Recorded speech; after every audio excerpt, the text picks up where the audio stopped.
Hello HEMA friends and welcome to this new video.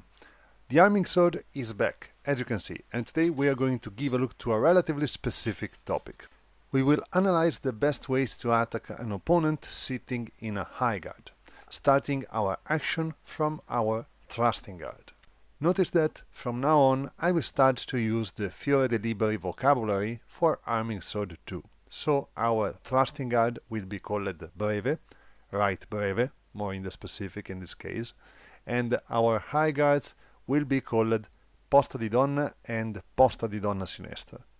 I decided to use this vocabulary first of all for the sake of simplicity, because it is the main one which I use on the channel, and second because being a medieval weapon without a specific vocabulary of its own, of guards and actions, adapting the Fiore de Liberi one fits the case, in my opinion.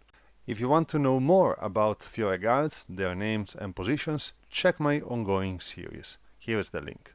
That said, let's start. So the main option we have to attack both posta di donna from breve is, of course, the thrust. More in the specific, thrusting with the correct opposition means to intercept the opponent blade, traveling on its most obvious path, namely the fendente one.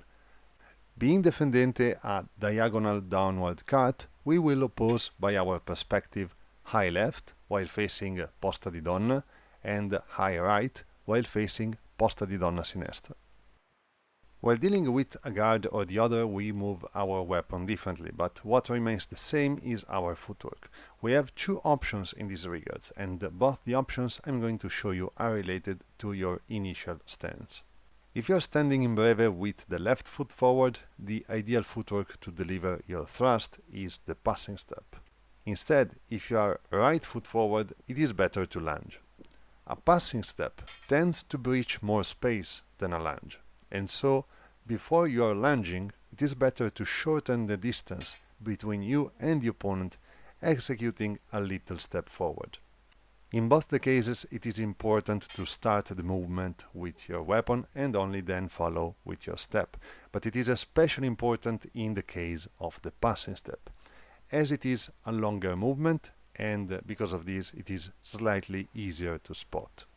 Also remember that the threat presented by your weapon and the space occupied by it is your only defense when you are attacking, so it is really important to move your weapon forward. The left opposition is pretty straightforward to land. Extend your arm completely and angle your sword so that it has more chance to intercept the fendente. That's it. The right opposition instead is slightly harder to execute compared to the left one. While landing it against donna sinistra, do not force yourself in keeping the weapon straight in front of your arm. Let the tip hang down a little. And avoid forcing your wrist into weird position. That's really important. If the opponent parries your thrust, follow up with the according fendente, instantly exploiting the newly formed opening. If you are landing the left opposition, follow up with a reverso fendente. If you are landing a right one, follow up with a mandrito. Pretty straightforward, right? Well, actually this is a quite simple pattern of action, easy to find around, but as any simple thing, it works really well. Well, until it stops working, as any other fencing action, of course.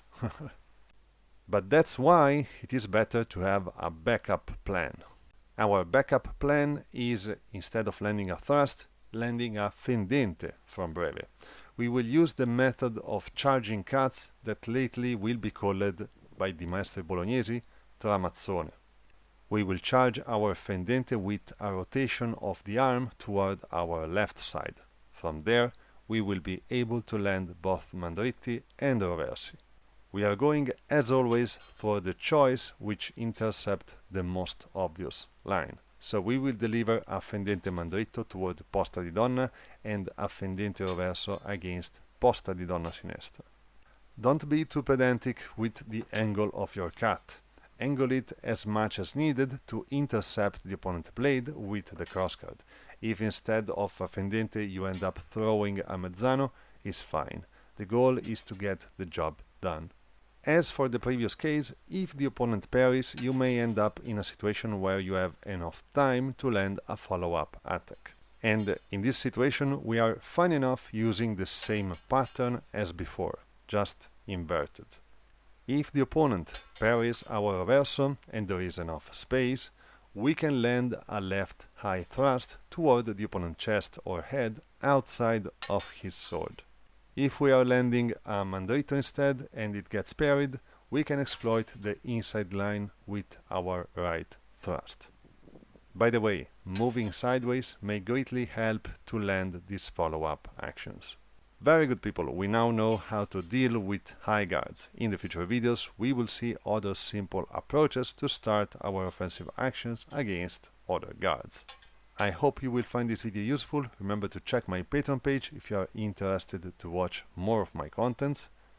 Thanks for watching and as always, see you next time.